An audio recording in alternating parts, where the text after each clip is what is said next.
Hello and welcome to the EchoChamber podcast. My name is Tony Groves and today we're putting up with them uppity women, Martin. We need to put them up. They've been getting the celebrations are way out of hand. Where's the tone police? You're just lucky you're not single. Who's lucky? Who's lucky? You're lucky. Listen, Martin, how is the fine weather? What is with the umbrella you're carrying? Oh, the weather's gorgeous out there. Fabulous. Isn't it absolutely great out there? Sorry. Lads, we are so delighted to be joined in the Tortoise Shack by Vice Chair of the Social Democrats, activist campaigner, friend of bankers, and recently announced Soc Dem candidate for Dublin South West, Carly Bailey. Carly, thank you so much for coming on the podcast, and a sincere apology because I know I let you down before and last time we were supposed to have you on. But listen, it's great to see you again. How are you? I'm alright. Thank you. Thanks for having me. And I think we did mention the whole world is talking about the outcry and the reaction, and then the celebration, and then the backlash to the celebration around repeal.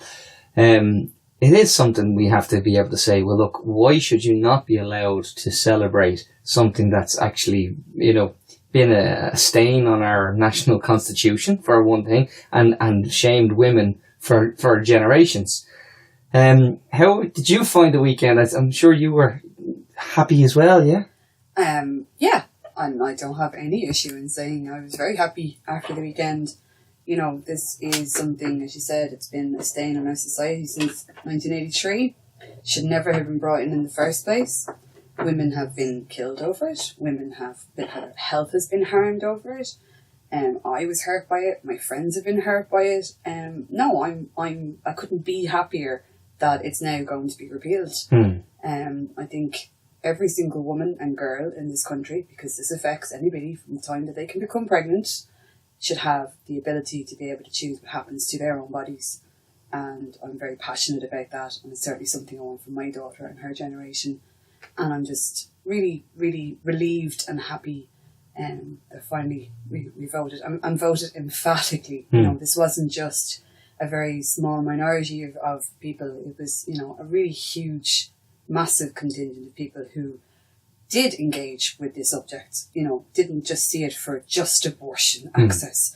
It's going too far, Carly. Well, yeah, wasn't it just? And it's still going to be on the conservative side of European legislation. It's not even, whatever.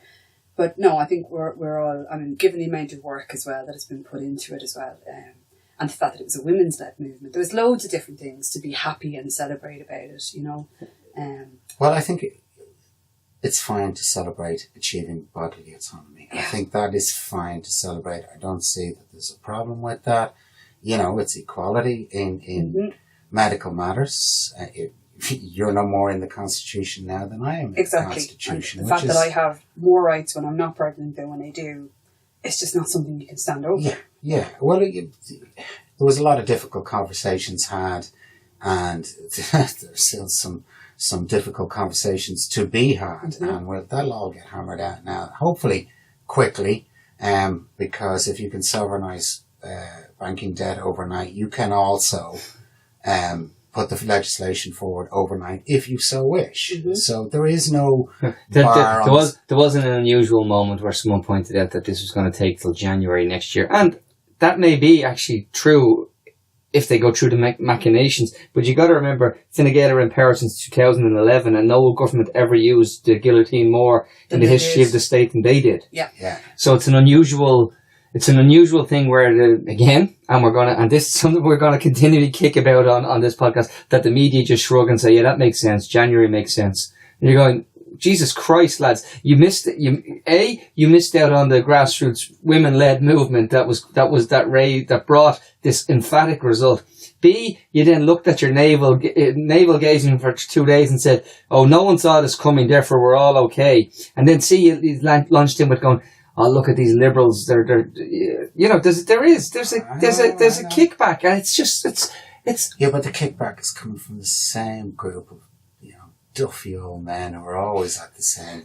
I saw Faduda on Twitter called if you're going to keep getting if you're going to ask the male stale and pale op-ed writers who said repeal would fail to talk about what the overreaction to the repeal being success, you need to look at your own media strategy. And he's right. Yeah, but they're not looking. They're looking for. We know this. Click, click, click. That's what they're looking for. They're looking for the guy who's going to be hugely controversial and start an argument. That's what they want. Did you?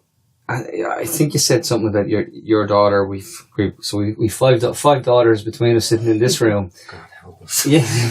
They're great. What are you talking about? And you know, but it Mine's is. not a teenager yet, mind you. Oh, Well, mine is nearly there, my eldest, and she is one for the last couple of years, even though she's not there numerically. But you talk to these people, and you talk to the people in the wider world, and you're kind of saying, you know, it's nice that it's got there. But I heard Claire Daly today make a very passionate speech, and she spoke about she couldn't believe it was 50 years before this happened, and her daughter had to fly home to vote for the first time. yeah. And I think we should actually acknowledge people like Claire, people who are Absolutely. the heroes who actually drove it, not the people who were there who went on a journey 2 weeks ago and arrived at their. Well, there's in different fields, there are a lot of people who need to be commended for what they've done in politics, in the arts, in medicine. There are people who need a clap on the back and a little less begrudge going around and say, look, all you people worked together to get this across the line. It was a group effort. And we needed everybody. Yeah, it took everybody. And when you consider that even amongst the curmudgeonly old 40 men, 66% of men voted yes. So that tells you that those voices that we disproportionately see in the media, they are a minority, and they are quite a small minority.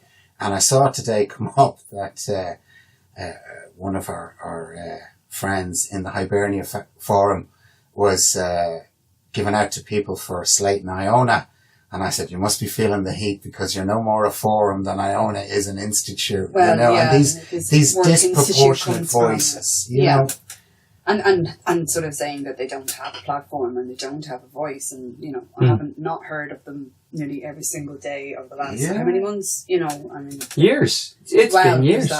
It's been years. It has been years. No, and I think people like Claire Daly and people like Catherine Murphy, who would have campaigned against the amendment back in 1983, and particularly the abortion rights campaign, who have been absolutely integral to all of this. There's so many different people I could name, and like, I don't like sort of this whole repeal heroes thing. Yeah. You end up leaving somebody out. But I think this grassroots women's led movement, which really drove this, and it made people come dragging and screaming and eventually came with us all the way in order to get it over the line. So I mean, everybody deserves a clap, but I mean, those particular women for me are definitely my repeal heroes. I think it was the personal stories. Kathy Darcy did a book called Autonomy with a group of stories that women had written in, their own personal stories, and many women came out and told their personal stories. And I think that personalisation of the issue really helped to get it across the line. People like TFMR, I'm thinking Tara Flynn and John O'Sullivan, who came out and talked about this long before. I mean, nobody has felt comfortable talking about this, and even up to 2 weeks ago, it was really hard for anybody to do that. But when you think about when those women came out and spoke about it and had, you know, their careers set back, have had untold abuse that, I mean, they can't even share or be able to articulate enough how awful it has been. And not just damaging just to their careers, but to their mental health and to their physical health. I mean, those people are just, I'm just in awe, in absolute awe. They're so brave. And the shame. The shame and the stigma. The shame, and you know what? Stick your shame, you know? Well, I think at this stage, I mean, something we were talking, I was chatting to somebody about disability rights earlier on today, like, everything comes back to it. Whether it's becoming homeless, whether it's a person with a disability, whether it's somebody who had to seek abortion care, all these different things we come down to, we can't talk about anything because as a cultural society, we have this inability to talk about it because we're worried about what other people would think. And we have that sort of old, languishing Catholic guilt thing going on continuously with everything. And everything is always about shame and stigma, and I can't say this and I can't say that, and God, I wouldn't want the neighbours to find about the other, and then we wonder why we've got like such a huge mental health problem in this country. And it's like, you see, we do small talk particularly well. We do small talk. How are you? Yeah. What's your answer? Grand. Yeah, we do small talk really well. But, there's a lot of shaming goes on, and it goes on in lots of different forms. Absolutely. You were talking about disability there, and I know that there was meetings today in Leinster House about disability and how hard it is. 3 out of 4 people of working age who are disabled can't get a job. Yeah.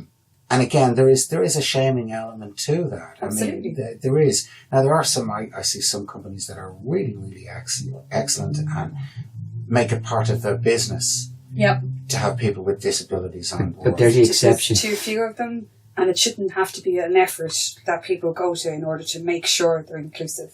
Yeah. Well, the system kind of works against you with a disability as well. Yep. In the past, you could maintain your disability allowance and take on a job knowing that it's going to be in somewhat precarious depending on your health.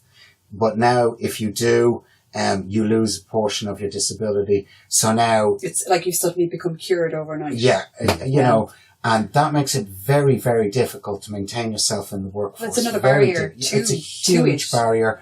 You have to seek special dispensation now. You have to go and... So, you know, it's much easier to say... I'm reminded of Tom Clonan's phrase that his son used. He said, I don't consider myself disabled. I do think the country disables me, though. Yes. Yeah, no, I agree completely. Was that a 14-year-old child speaking? Yeah. I mean, come on, guys. We won't say child because that's offensive. 14-year-old young man. Listen. There he is pointing out I'm always offensive. Well, as somebody with a disability and with a child with disability, it's something that I talk about it. I don't have an issue in being open about it. But I do. So this is the thing. I say that, but I actually do. Inwardly, I'm sort of going, oh God, I don't want anybody to know. And that comes back to the whole stigma and the shame thing. And the minute I start feeling like that, I go talk about it. Yeah. Stop it. Just be open about it. Like, you know, we're about to face homelessness for about 3 or 4 weeks coming up in another couple of weeks. And I don't want to tell anybody about it. I'm like, nope. I feel uncomfortable. It's making me feel ashamed. I haven't done anything wrong. And, you know, I will talk about it. That's just, it's something that I've sort of really made a pledge as anything I do going forward. I hate that word, sorry. Yeah, but it is brave, because it's brave to step out, and as you said, the cultural norms that we hide are behind. ingrained within us, that we don't speak out, and then therefore those sort of oppressive masters of ours can get us to stay in our places all the time because we don't speak out. Oh yeah, no, I agree completely with you. And homelessness is such a blight at the present moment in time. There are so many people I know that are in precarious positions, me included. I mean, I'm one payment away from being homeless. I mean, and that's it. And there's no safety net. Just like that. You know, there is no safety net whatsoever. There's no security of tenure. No. And for a country that got absolutely shafted by the banks and to get shafted again by vulture funds at the behest of the government, that's unforgivable. Unforgivable. Mm-hmm. That was, and I'm going to put my financial cap on, a lot of that comes back to decisions that were driven purely by, they thought if we fix the economy, we'll be able to derive enough benefits out to fix a few things along the way, as opposed to let's match in an economy to the needs of a society. Whether you want to call that ideology or a captured government that listens to lobbyists and things, but I do think, to stress the point, we've actually sold our soul to the benefit of going, well, if the market performs almost as if, and I don't want to just go all trickle down economics. It's not as simple as trickle down, but there's more nuance than that. But the simple things, even if you're going to use the market, and you're not going to regulate it properly, you're not going to introduce security of tenure, you're not going to actually give people rent caps. But the ultimate shame from the housing situation is to be homeless. Absolutely. And it's the best driver of the market that's out there. When you see homeless people, you are, God damn, I'll do without food, I'll do without this, I'll do without whatever, because it's not going to be me. Yeah. And it's that shame that is on people. But I keep saying this to people because we all talk about it. That's the market performing. Yeah, I know. That's why I was rubbing my hands. Yeah, that's the way it's...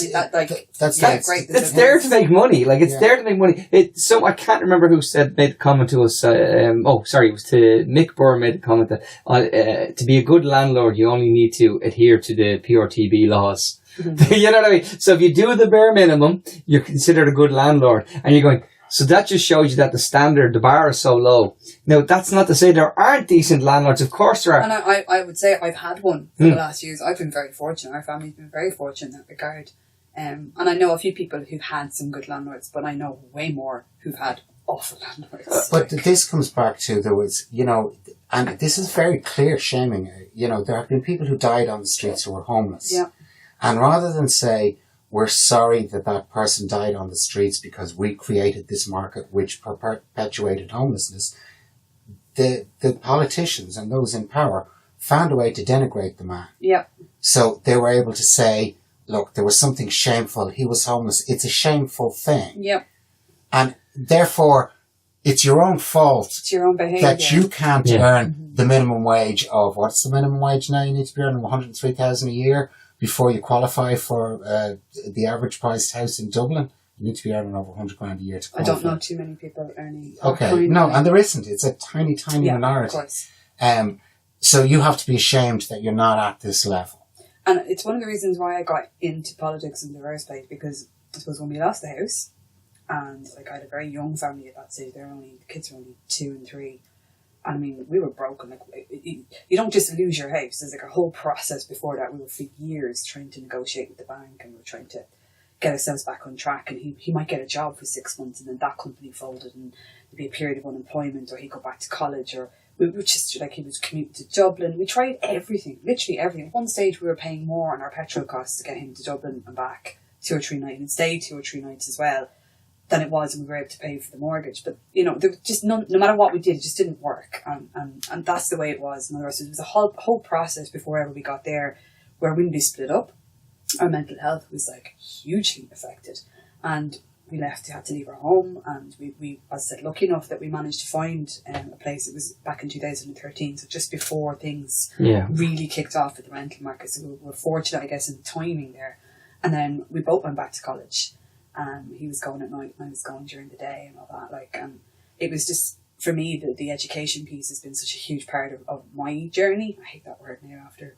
Do you know what in a genuine sort of legitimate way, and I'm talking about that, because I went back to college, and we both went back just to try and get a job, and still blaming ourselves for everything that happened. But over time and the different things that I've been looking at, and I've done a bit of sociology as well, stigma and shame from it was something that really stood out to me as part of something that I was studying before. And in a way, sometimes it's necessary in a society because it helps guide behaviour. But obviously, if it goes too far one way, then it can be very, very damaging. Yeah. And I think it does somewhat govern your behaviour to an extent that we don't rob each other on the street or, run each other over in cars and whatever. Well, it's wrong when the shaming is all one direction. Yes. When you must be ashamed because you're homeless. You must be ashamed it's gone because you're so unemployed. far to the other extreme. But tax avoidance, there is simply no shame let's whatsoever. go back to the simple 2-minute viral clip of Emmett Kirwan telling Ryan Tubridy. That was amazing. It was lovely, but they kicked back at it. The kickback at it was and even Tubridy was very uncomfortable in his chair. Physically, he looked uncomfortable, and in what way would he pick a hole in what was said? There was nothing factually incorrect. It was purely about it, and it finished with obviously the great line of guys in tracksuits didn't cause the bailout. It was guys in suits did. But when you talk about that out loud, people recoil because they think, "Oh Jesus, that was 2008. We got through it. We're okay." I disagree. No. Some people did get through it. Yes, but there's still a 36% of people who vote for. There's nearly 800,000 people still living in poverty in this country. Yeah. That's just we're immense. We still have. I don't think they've forgotten, and I think part of the kicking that Fine Gael or Fianna Fáil are getting, and bloody rightly so, is that people haven't forgotten. People have not forgotten what Fianna Fáil did in government. They didn't forget it. And they're not going to. You're wrong, because if you're going to think of, two things, and it's going to go both of them back to repeal. Okay, so back to repeal, 18 to 24-year-olds voted in their highest numbers than over 80% than ever before. Okay, amazing. They don't blame Fianna Fáil for being the locked out generation. They're going to blame Fine Gael because they know about a 2-tier economy now. They can see, people who are going to do like for like work on they're coming out of college. I sort of agreed or disagreed. I was listening to somebody on the radio earlier on. It was two of the people that were at the Oireachtas committee today about disability rights. And they were talking about how, 2/3 can't get a job. But actually, they brought it right back to when they started in their education. So that was back at the latter end. So they have been affected by that all the way through. All the way through, And we'll remember who it was, and their parents will know who it was, who cut their SNAs, who cut their disability supports. But there was the second part of this, and it goes back to repeal again, is the issue over property, because some of this business, some of this business about repeal boils down to, when you think of the people who jumped on board on the no side, and you mentioned the Hibernia Forum earlier, they jumped in. They're supposed to be libertarians, all about you being as free to make what your own choices, what you want. Your own bodies, absolute money, frauds, complete frauds, complete frauds. That's who you are, guys. You're fraudsters. Not only were they involved, and this is true because I always go back and look. What I call the libertarians, the people who don't want to pay tax but just call themselves libertarians, right? And this is what they are. They simply don't want to pay tax. The Deccan Ganleys, the Hibernia Forums, the Young Fine Gaels, all of these people were against repeal. Against repeal. And this is where the numbers came from, against repeal. These guys who call themselves libertarians and say you are free to choose whatever you want to choose. Except... But it was very definitely you just have to look. You don't even need to scratch the surface. Just go through the timelines. You'll see the people who claim that we should all make our own choices. Small state, no interference in what I do. That actually boiled down, and David Quinn put it in his bloody tweet about property rights. He referred to he referred to repeal relating to property rights. So it tells you what they meant. They literally said, hands off, we're all for personal liberty as long as we keep ours and you guys keep scrabbling around for the crumbs at the bottom. And that is a truth. That is a lesson. But the 18 to 24-year-olds, they're not going to put up with that now. They're coming through and they realise that it's not. Well, you've also got the 25 to 40-year-olds who are part of that, literally lost generation.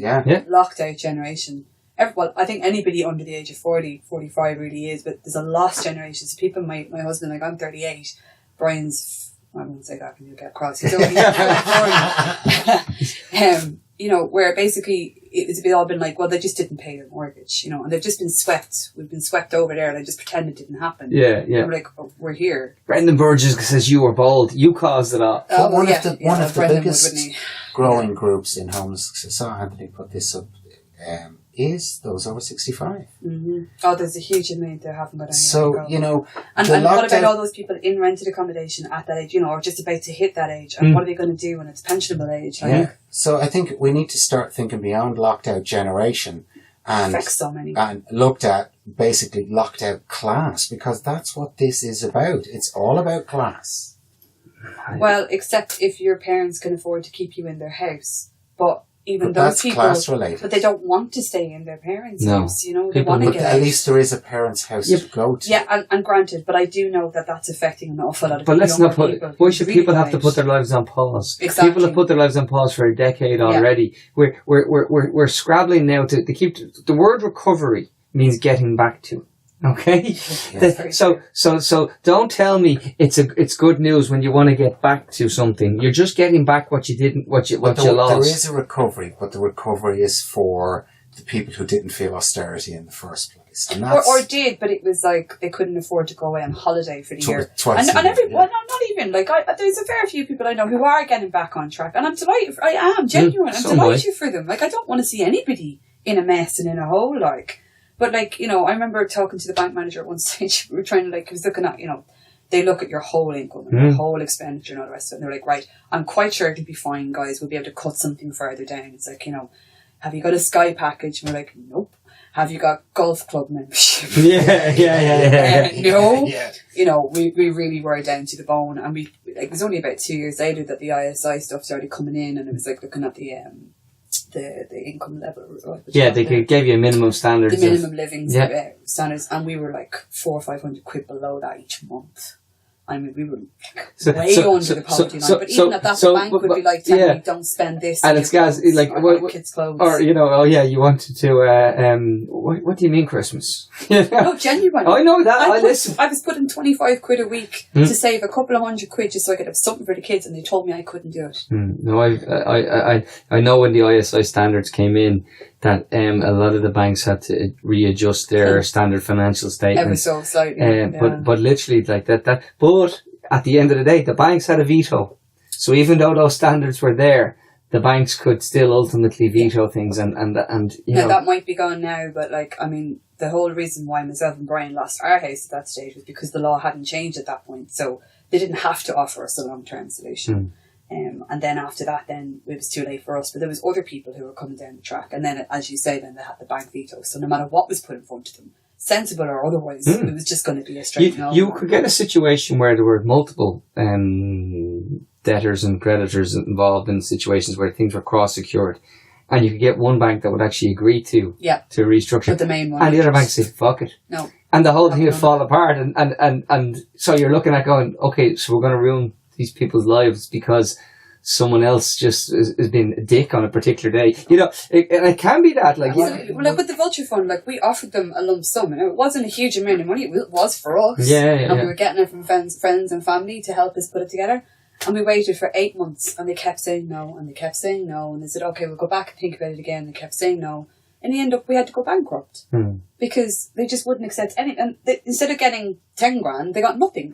And for them, that makes business sense to them. Yes, it does. Yeah. I know. And you're just like, but you just literally ruined their lives, and they don't care. But you're not a life. You're a we're a number. statistic. We're an account number, and that's it. You're actually return. Yeah, that's it. Well, I think we all. Okay, that strung more back in marriage. But okay, But we know that there's going to be another election, hopefully this year. We're all pretty much of the mind they'll get to the summer and maybe limp on to the budget, but then we'll see some fireworks at that stage.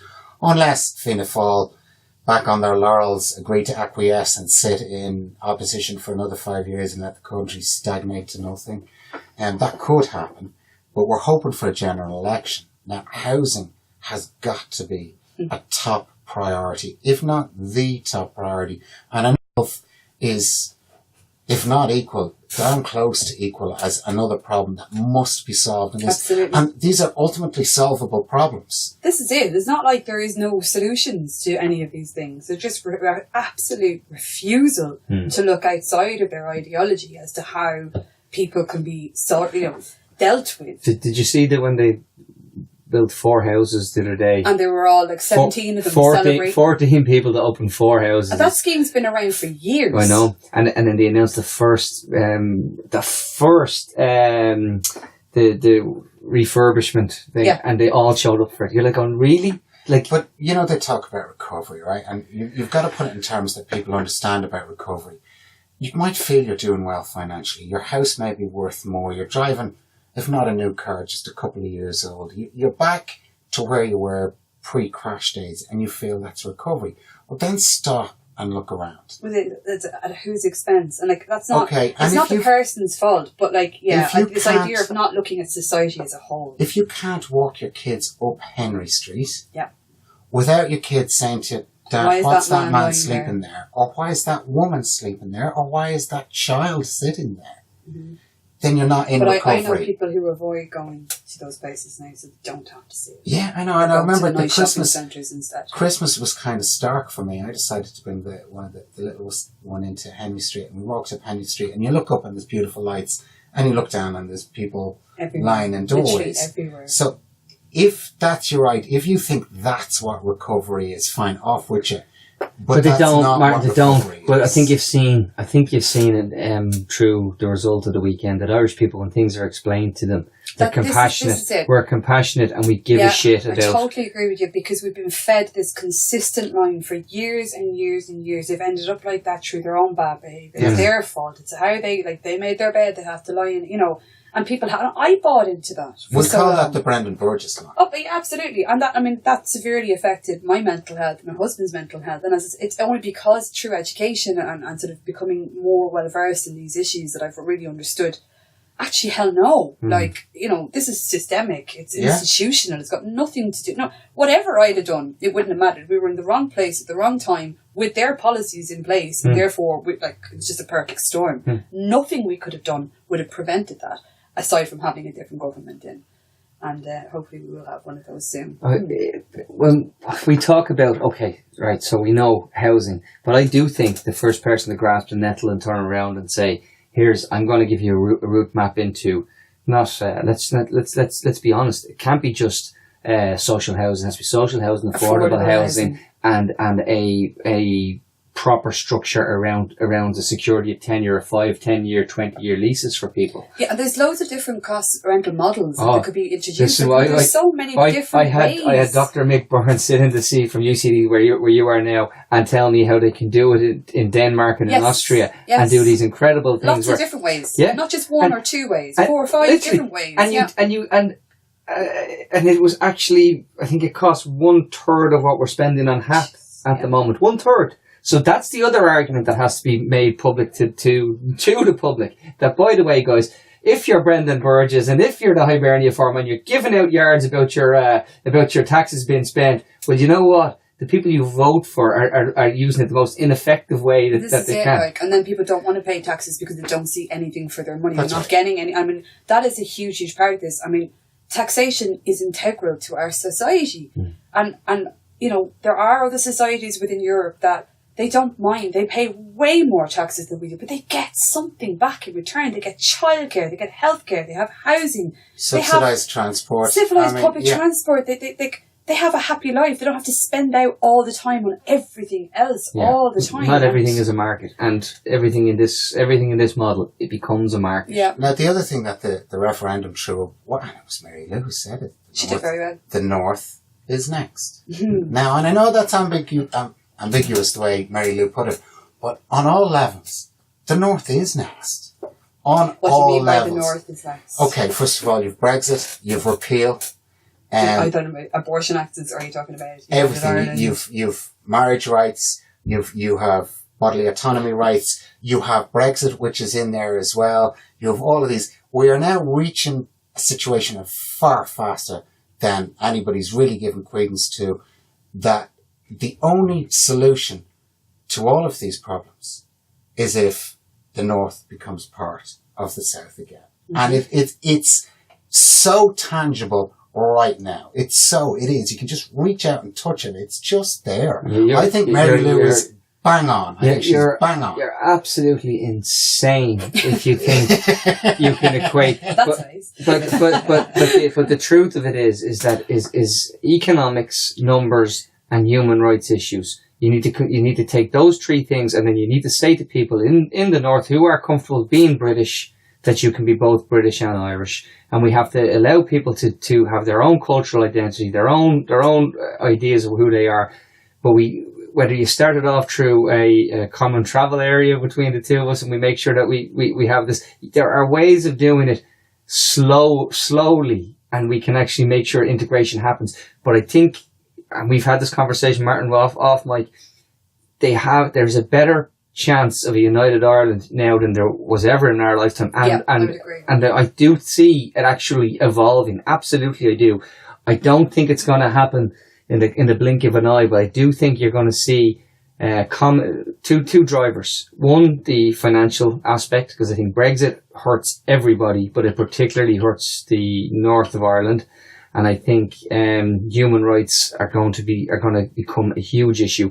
That if women in the north of Ireland cannot avail of services, then they should be at least allowed travel from Newry through a seamless border that doesn't exist, and be treated in the Republic of Ireland and treated as citizens of both jurisdictions they should be entitled to that. Well, there's a couple of things with that. Like, so some of the questions that we're starting to consider now that we've now got this result is, how is it going to work in practice? Obviously in the south, and we have to talk about that, and that'll come, but particularly for the women and girls in Northern Ireland.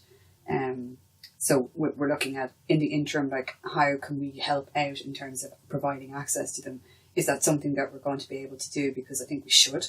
I think they deserve that at the very least, while they're waiting for things to change. They don't have a constitution to change. It's just law, you know. I mean, that could be done overnight, and there's absolute refusal for them to think about it or consider it. And same with marriage equality. And I think, you know, there have been some integral changes in terms of, like, say, for example, Sinn Féin down the south has come a long way in that regard, both in terms of abortion access and things like that. So I think that will be part of it. But I think there's an awful lot of more, like, I come from the border area, so I'm in County Cavan and Fermanagh is where I grew up.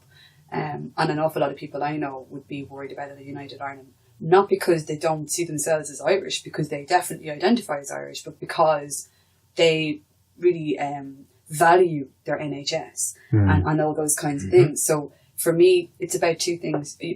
You've got the civil society that's really starting to develop in the north, where it's not green and it's not orange. Yeah. It's just younger people who just want to see a better Northern Ireland. You've got consent that needs to be worked on, because I don't believe you should be dragging and kicking, apart from maybe Fine Gael and Fianna Fáil, onto abortion rights. But people shouldn't be brought that way. You know, this needs to be something that's talked out and talked about sensibly, and you talk about economics. It does play a major factor in this, a huge factor, because, you know, when it's going to hurt your pocket, and hurt literally how much money you can put into your family, how much food you can put on the table. When it comes down to that bare basics, people really are going to have to start to reconsider what they're about and what they're thinking about here. And the third then is it's like that institutional matching up. So if we're thinking, like, say for example, Sláintecare in the south, which isn't quite an NHS system, but it's not far off of it. It's not, in fairness, like, it's a, you know, single tier health system, it's a public system and all of that. Like, and I think once you start to sort of match up those types of institutions, you start to have those conversations about, like, what does it mean to necessarily be a part of the whole island of Ireland. You don't necessarily have to identify as British or Irish, or identify whoever the bloody hell you want. Like, you know, we are, as far as I'm concerned, a secular society, and this separation of church and state, which we're starting to focus on, and that has to happen, so that you don't have this. The very fact that people are segregated in education of the north still, I mean, you know, hello? Like, I mean, it's just incredible when you think about it. Like, but, like, we still have it here, but we don't think that we do, because 96% of our primary schools are owned and run by the Catholic Church. So there's a lot of work that still has to be done. So I think we're close. I don't quite know we're that close, but I never thought I'd say it before the whole Brexit thing happened that I'd see it in my lifetime. But I 100% think we're going to see it in our lifetime now. Yeah, absolutely. I know. I do think that's. I just think that's going to be a progression. It's a natural progression now, because it's almost like what else? What could it not, like? What else could it be? What else could it look like? And I'm going to throw a counter argument. I'm going to throw a counter argument ahead.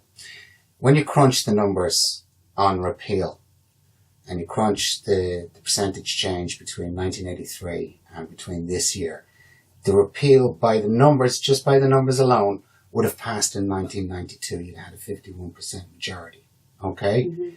Now you're looking at the same situation up north. You're looking at a situation where 51% on a border poll makes this a united country. 51%. No, that would never be accepted. 51% would never be accepted. Either you're a Democrat or you're not a Democrat. Either you believe in democracy or you don't believe in democracy. Martin, there's always going to be a percentage who vote no. Does that mean that you stop democracy to suit the percentage that vote no? You have to make. I totally disagree. Disagree. Well, then you're actually saying that you're happy that a 51% majority is a majority. You're happy with that? Is a majority. Well, then you've just polarized an entire country. Congratulations. It's democracy. It's not. It's exactly what has happened with the referendum. You have polarized a side who didn't realize that they were a minority, who now know they are a minority. Now, do we have to take their views on board? Yes. Going forward? We do. No, we don't. Yes, we do. No, we don't. Yes, we do. Democracy has spoken. No, you have to take if you live in a democracy and you're going to be a real liberal, you actually talk to people, share it. You've had the talk, you've had the vote. The majority have made the decision. So you move forward. Okay, yeah. But you're right. That's fascism you're talking. That's not democracy. No, that's It democracy. is. No. That's how we run elections. That's how we run referendums. When Hitler was elected the first time, I think he got 51%. Yeah, so Martin, he literally he fell over the line, Martin. Martin, he fell over the line. History tell you that you can't say that 51% is falling over the line. 51% is the will of the people. Okay. I'm not suggesting I'm talking on behalf of people in Northern Ireland because I'm far from it, but I'm certainly just from talking to my own friends and family who live in the north, who definitely identify as Irish and would love to see a united Ireland, sort of, provided they get what they you know what I mean? And that's fair enough, like, do you know what I mean? But I think even they would be the first to say, given the violence that we've lived through, and I mean, I would have grown up with customs and with checkpoints and with British Army and all of those things. Nobody wants to go back there again. No. But the actual But you do. No, the change this time is the Republic has been left flat-footed here. The change is going to come from the other side. If your choice is down to being unionist or being wealthy, you'll choose being wealthy. If you can be a bigger voice in a smaller parliament rather than a smaller voice in a bigger parliament... First good point you've made. It makes more sense. No, it just simply makes more sense. That makes more sense, but you cannot tell me that 49% of people... Okay, so where are we going to put the line? Honestly, put the line somewhere. I would be much more comfortable if I knew that I could hang my hat at over 60% of people were coming. So are we calling 60% the line in future? I would say if you needed any sort of thing, let's look at it this way. Let's look at Brexit. We're forgetting a really important part of this. Like, we've got to convince the people in the south. Exactly. We've got to the border poll happens both ways. Cavan, right? But it does happen. So it's affected me pretty much all of my childhood, and like the Pride Agreement came in '98, so I was 17 or 18 at that time. But if I go any further than like 2 or 3 counties down, sorry now, there's a whole lot of people that need to be persuaded about it. Like and are completely would rather leave. They refer to it as the attic. Leave it up there. Leave it up there and let them on with it. Like they've decided that they're these kind of like, you know, mad yokes that just like keep fighting and having the crack that way. Like, you know, couldn't be further from. They don't know the history. They're not really taught the history very well. But we are 12 months from Brexit. That's where we are. No, we're less. It's April. Yeah, it's less than 12 months from Brexit. April Fool's Day. Okay, so you might think I'm off the wall saying this, but there's your deadline. And that is your deadline. Brexit is your deadline. Well, Europe have said though. I think Brexit is a starting line. It's not the deadline. It's a starting line to a united Ireland. That's my opinion. I think it's going to be the starting line, because what happens after that is you will see a consensus building where you'll actually people say, well, we would actually be better off as a united Ireland. Well, I think that conversation's been had right now.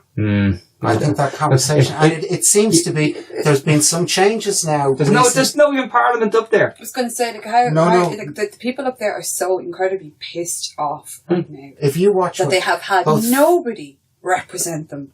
For how long is it now? I think it's 15 months. Coming up. I was going to say nearly 18 months, but we're in the ballpark. Yeah. They are like, I mean, they and they'd be like, you know, they would have their parties and they would vote for them, but they are just so fed up. They've you know, it's like, well, what are they going to do for us? Like, how are we ever going to have our say and our voice advocated for if they won't even just get on with it and get in and sit down together and just get this over with? Like, sit down, get it sorted, get it up and running again, because they're letting the people of Northern Ireland down. Yeah, but it's such a critical stage in what's going on here. It's actually unforgivable at this point that they can't just get their heads together. Now, don't get me wrong, I've got my own ideas as to why that's not happening, and I'm not necessarily placing blame on I hear you. Reasons. I get that and I do understand it, but like, Jesus Christ, like, this has got to stop. People need to have their voices heard, and it's too important. There has been some changes, and some significant changes, in the Fine Gael and Sinn Féin worked together to make sure that there was somebody from the unionist tradition who is actually now working for them in agriculture. Am I right about that? They appointed. So that's a huge change, and that's because, you know, in the north of Ireland, same as in the south of Ireland, the landed money is the money class. They're the one who will drive change.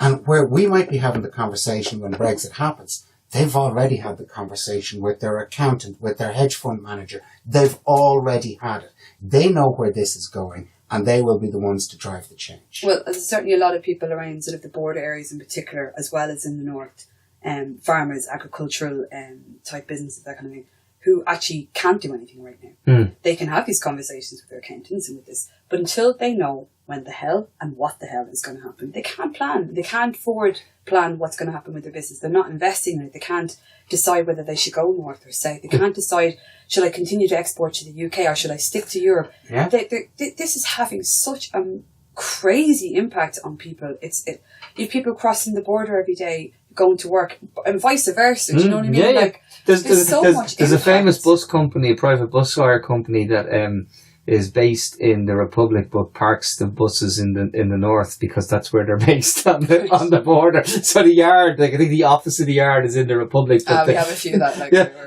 but it's just kind of, it's one of these kind of awkward moments. He turns and goes, I'm just going to wait and see where I'm going to register in about 9 months' time. People don't know what to do. Yeah. And that's when your economy, I mean, the economy's already really not great up there.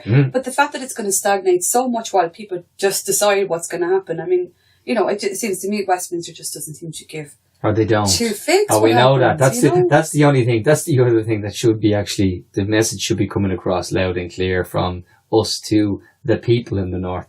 We'd actually be much more inclined to be happy for this to happen. I think the majority of Irish people, as opposed to the rest who just don't even know you exist. You know, you saw Boris Johnson's sister last week tweeting that, you know, it's great to see Sky News covering stuff for us back on the mainland about this is what she put up on Twitter. It's back on the mainland, and not having to, and fair play to Kay Burley for finding people who can speak English and not Gaelic, spelt with a C.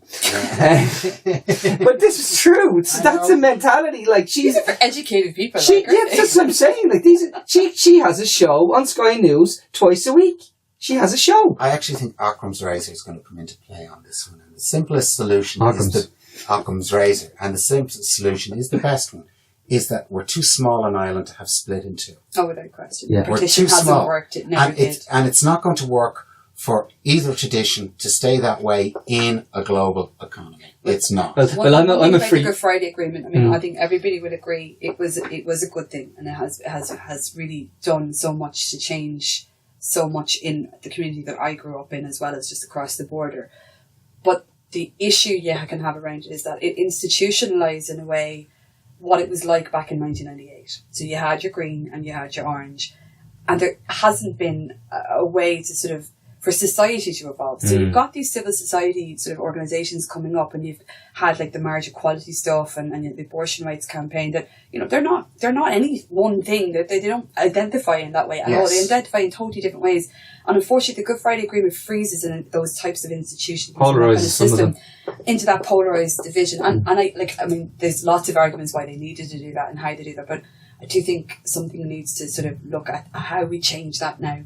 Because you can't go forward if it stays like that constantly.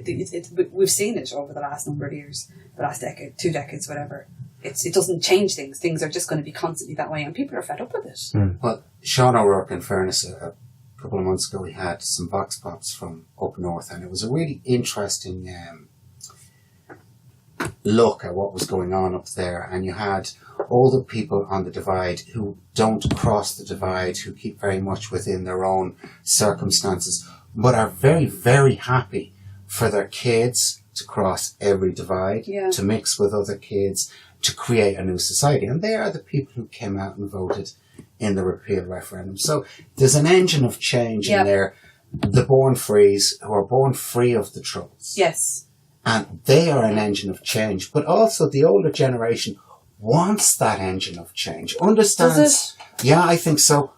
From the vox pops, it was Colin O'Gorman you sent up there, and from the vox pops, they were quite happy. But if their political choices don't translate into what you're saying, I do believe you, because I know a lot of the older generations would feel very similarly. I know lots of people now who are would be Catholic, but they're going out with Protestants, and like, you know, that would have been just like, I remember going to you know, the nightclubs up the north, and you didn't go that often because there'd always be trouble, and I'd be asked my surname, you know, like that's not that long ago. That doesn't happen now. You know, that kind of crap doesn't happen anymore, and there are lots of people who are in these sort of, you know, different religions and going out with each other and just having and leading a very normal, happy life. But if they're going to continuously choose to vote politically and polarise in that respect, then it's actually not giving those younger generations any opportunity to see through that change. Well, that's where things like bodily autonomy and equal marriage up north, that's where you're going to get that transition, where it moves from being flag waving to being cross community, because there's people in all communities. Yes, and that affects everybody, no matter where or how they identify. And these are issues that are personal to people in all communities. So the idea that you couldn't campaign on this, of course you can. Of course you can go up south, you can work with people from the north, you can campaign in their areas. Of course you can. Of course you can. There's nothing stopping. And there's nothing better. I think there's nothing better than having all these women who have gone through the experience down here, who are now, whether they like it or not, hardened activists. And they are hardened activists. No, I'm just afraid that they're going to find out where we are, and they're just I'll be looking under the car. They already found. Yeah. But what better way to show that there is no real difference between us? There is no real difference than these women coming and talking to other women on doorsteps, sharing their stories. I think that these things make huge differences. Absolutely. It's been the most amazing few years, and I've worked with some incredible activists who are extremely tired and extremely worn down. I mean, I know I am, and like my whole body is literally hurting, and I know everybody in the same boat. But even just the last month or two of the campaign, we saw so many people start to get involved. Similar to how marriage equality, there would have been that drive, and then just I hurt my knee jumping on the bandwagon. Did you? I came out the last second, pushed Martin out of the way. I mean, I would always say that it doesn't matter. Like, maybe the last 2 weeks is a bit much, and we started putting up political posters. But like those particular, those young people that came out then to canvass with us, and were terrified, you know, and they still did it. I mean, all of them. I think that's amazing. I don't know if I'd have done that when I was their age. But isn't it wonderful now? Because and I'm gonna talk about two journalists I'm gonna single out in terms of what was said throughout the campaign: Kitty Holland and Sarah Bard. And Sarah Bard was very good and very very on the button. One of the first people I heard to reference Claire Daly when they were all talking about Leo and Simon. But they both spoke about, and Kitty particularly made the point that don't think for a second that the momentum from Right to Change and Right to Water didn't give people belief. It awakened a certain percentage of those people were woke, right? Yeah. And now, but this is the truth, because there's an expression. You need to be woke. Yes. I mean, that's the problem, isn't it? And I wasn't woke, now I am. You can't unsee it. Yes, and the beauty of that is now, and there's certain people who are just waking up to it now, and the reaction has been in the last few days, listen, you had your fun. Stop celebrating now, you know. And we, you know what, guys? As you just said, we just woke up. I'm not going back to bed. This is red pill, blue pill. Yeah. And once you've taken that pill, you can't. You're falling down the rabbit hole. You can't go back. There is one thing, and I'm going to argue against, and it's against my own point around the Brexit, because I'm glad we had that little conversation, and glad, Carl, you gave insight to people that you know personally, because that's important that we reach out to those people. Conversation. Always, but there's a really important thing that I didn't point out myself, but it actually kicks you as well, Martin, with your Mr. 51%. The North voted not for Brexit. Yeah. Don't forget that. So there's already, whether we like it or not, there's or people, whatever your feeling or your hue, that their democratic right, they already feel, we were ignored in that. You know, so democracy, as you put it, you know. But you see, I kind of think they'd love to be able to say in the UK now, the government would love to be able to say, let's call a second referendum, but they can't. No, God, it's not here. No, here we just keep doing it until we get what they want. Mm-hmm. But exactly as you say, they can't have another referendum north, but they want another say, and a border poll is the way around. Look, I think, Carly, I have to say congratulations on the nomination. I wish you nothing but the best, and and you've been an advocate for disability rights, and you've actually been very vocal. We've all loved your viral clip with you giving Joan Burton socks. If nothing else, if you disappear into obscurity now after this interview, you know.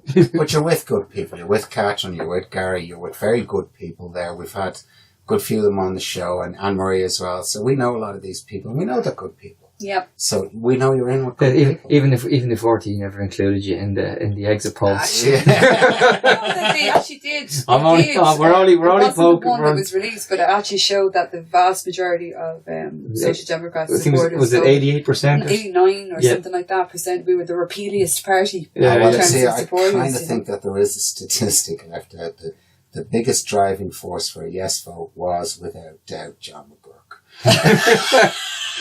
Well, Shout out to our what somebody said to me the other day, like they sort of hope he never works in political campaign. I hope And again, he I'm does. really hoping he I'd stays. hire him to work in any of my enemies' political Yeah. campaigns. Keep it going, John. crowdfund them. Yeah, I so would. I'll put John up as your PR man. Thanks very much. Thanks, and listen, folks, we do really appreciate it. Do listen, do share, leave us a review. Have a look. We've a new website going live. Hopefully next week, and hopefully then we'll actually have a big umbrella, big things coming. Even Martin might even behave himself for a change. Oh, yeah, maybe. You sure about that? Thanks, guys. Bye bye.